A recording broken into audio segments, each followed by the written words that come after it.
Live from Riverview, you're watching Shout News Tonight. Good evening, and thanks for watching Shout News Tonight. It's the final edition of Shout News Tonight. I'm Jeff Mock.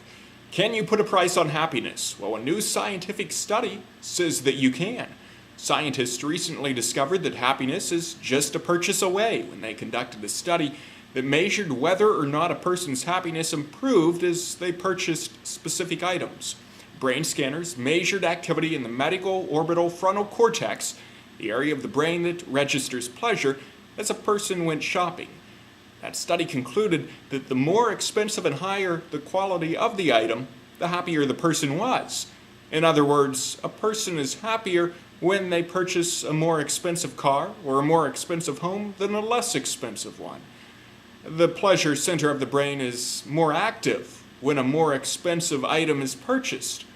What it all boils down to is that people are measuring the worth of their lives based upon their material possessions.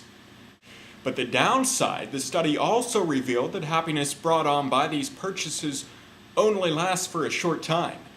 The activity in the pleasure center of the brain declines a short time after the purchase is made. Now, the obvious question is, how much is enough to make me happy? Well, in effect, the study shows that in order to remain happy, one must continue to make more and more purchases of more and more expensive and high-quality items in order to maintain an elated feeling of happiness. As psychologists see it as a cycle that will only lead to depression and self-loathing, considering that an individual is only able to buy so many things with a limited amount of money. In the long run, it looks like the pursuit of happiness may lead to a bunch of unsatisfying possessions and an empty wallet. It seems obvious that true happiness can't be found in material possessions. And that's this edition of Shout News and the final episode of Shout News. Thanks so much for tuning in. As always, catch all the episodes of Shout News online at our website. That's www.shoutworship.org. I'm Jeff Mock. Good evening. More Shout attenders watch Shout News than any other news organization in the world.